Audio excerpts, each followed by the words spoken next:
મોરબીના જેતપુરમાં આજે આમરણ આંદોલનનો 8મો દિવસ।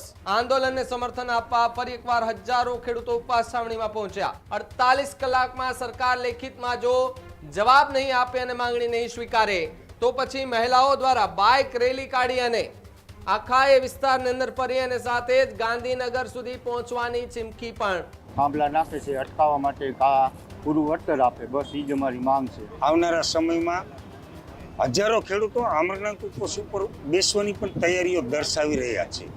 ત્યારે આવનારા સમય સરકાર માટે કપરો રહેશે અને કઠિન રહેશે જો સરકાર યોગ્ય નિર્ણય નહીં લે।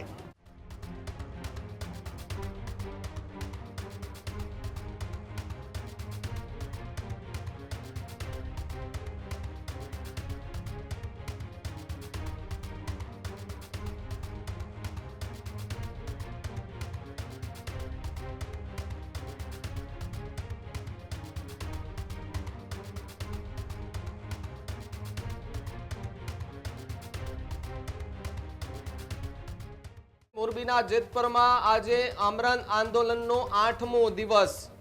8મા દિવસે પણ મોટી સંખ્યામાં ખેડૂતો આંદોલનને સમર્થન આપવા માટે પહોંચી રહ્યા છે। ત્યારે ખેડૂતોનું આમરણ ઉપવાસ આંદોલન યથાવત છે। આંદોલનને સમર્થન આપવા ફરી એકવાર હજારો ખેડૂતો ઉપવાસ છાવણીમાં પહોંચ્યા। 3 મહિલા સહિત કુલ 7 ખેડૂતો આમરણ ઉપવાસ પર બેઠા છે। વાંકિયા ગામના ખેડૂત મહેશ મારવાણિયા જે છે તેઓ આ ઉપવાસ આંદોલનમાં જોડાયા। ખેડૂતોની 3 મુખ્ય માંગણીઓનો મુદ્દો હાલ તો કેન્દ્રમાં રહી ગયો છે। સરકારને 48 કલાકનું અલ્ટિમેટમ આપવામાં આવ્યું। લેખિતમાં માંગણીઓ સ્વીકારવા માટેની માંગ ખેડૂતોએ કરી। જો 48 કલાકમાં નિર્ણય નહીં આવે તો જે સમર્થનમાં આવેલી જે ખેડૂત પરિવારમાંથી જે મહિલાઓ છે તેઓએ એક એલાન કર્યું છે કે હવે અમે બાઇક રેલી કરીશું। જી હા, 48 કલાકમાં નિર્ણય નહીં આવે તો બાઇક રેલી કાઢવામાં આવશે।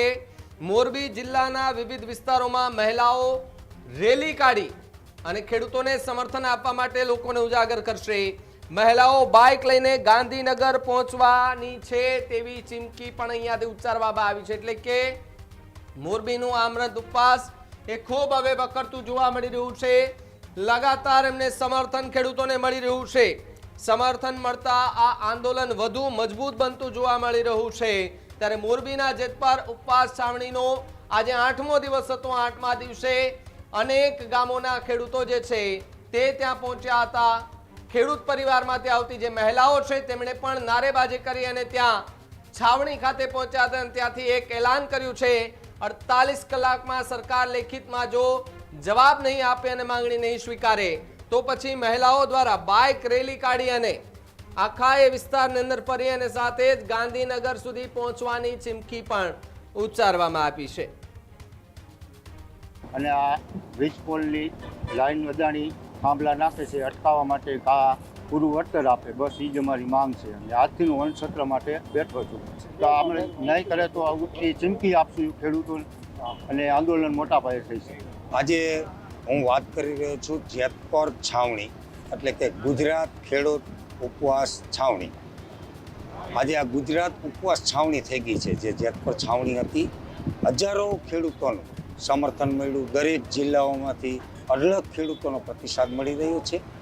ત્યારે હું એટલું જ સરકારશ્રીને કહીશ કે આવનારા સમયમાં આપ અમારી સંખ્યા નાનું જૂથબળ અમારું નાનું સમજી રહ્યા છો, પરંતુ અનેક ખેડૂતો અહીંયા આમરણાંત ઉપવાસનું રજીસ્ટર કરી ચૂક્યા છે। આવનારા સમયમાં હજારો ખેડૂતો આમરણાંત ઉપવાસ ઉપર બેસવાની પણ તૈયારીઓ દર્શાવી રહ્યા છે। ત્યારે આવનારા સમય સરકાર માટે કપરો રહેશે અને કઠિન રહેશે જો સરકાર યોગ્ય નિર્ણય નહીં લે। ટૂંકા ટાઈમની અંદર યોગ્ય નિર્ણય ખેડૂતોનો જે પ્રશ્નનું નિરાકરણ નહીં લે તો આવનારો સમય સરકાર માટે ખૂબ કપરો અને કઠિન રહેશે।